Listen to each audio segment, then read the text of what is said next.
vous avez des cavaliers lourdement armés ou des fantassins qui sont en face d'une troupe de fous comme ça qui arrivent, ça déroutait tout le monde.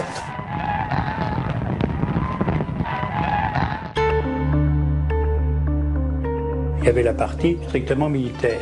Et après ça, on partait avec 2 ou 3 pelotons pendant 15 jours ou 3 semaines, visiter les postes, visiter les tribus.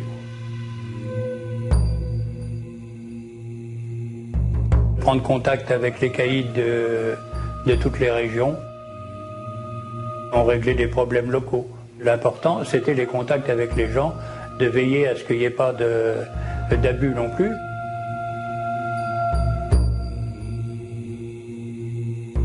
Quand on passait dans les tribus, il y avait toujours une fantasia ou une petite fête qui était organisée, non seulement pour nous, mais pour les spahis, pour eux-mêmes. On était reçus avec effectivement beaucoup de déférence, c'est vrai.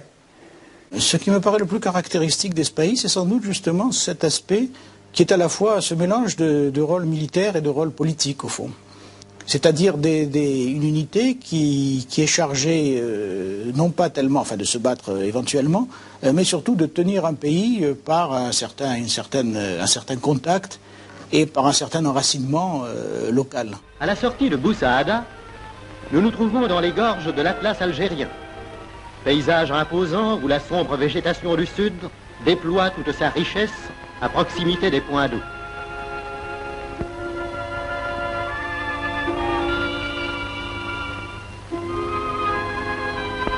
Lorsqu'on s'en éloigne, le décor devient aride, sévère et d'une grandiose austérité.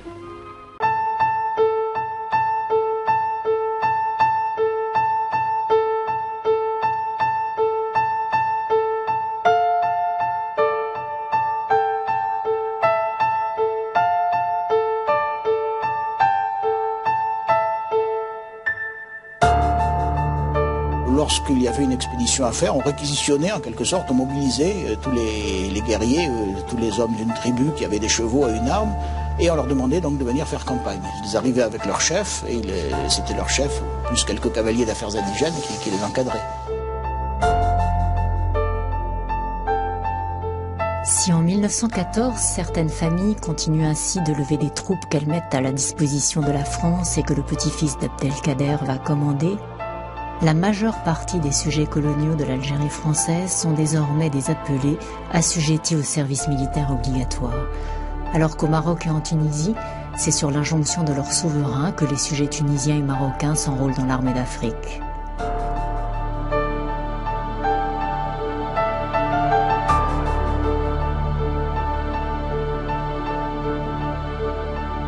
Où sont les 3 régiments de spahis algériens, un régiment de spahis marocain et un régiment de spahis tunisien?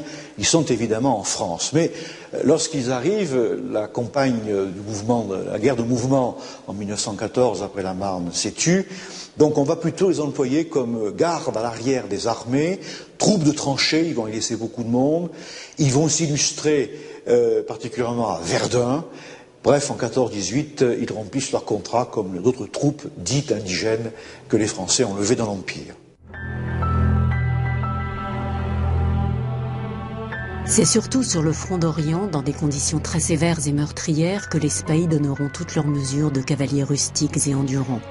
Montagnards éprouvés, en Albanie, en Serbie et finalement en Hongrie, ils seront un vecteur essentiel de l'effondrement des empires centraux.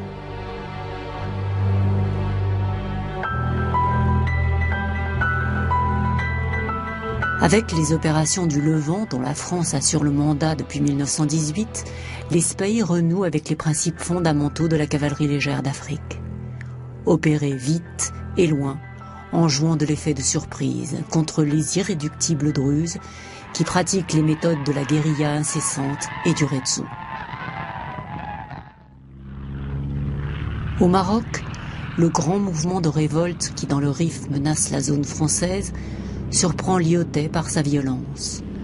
Première lutte anticoloniale ou dernière des grandes dissidences, il faut la remettre en arrière-plan d'un acte à haute portée symbolique. Le 20 juillet 1924, Lyautey, qui 3 ans plus tôt a été nommé maréchal de France, inaugure en présence du pacha de Casablanca le monument élevé à la gloire des troupes indigènes et françaises du Maroc qui, au cours de la guerre 14-18, ont combattu côte à côte pour la défense de la France et de la liberté.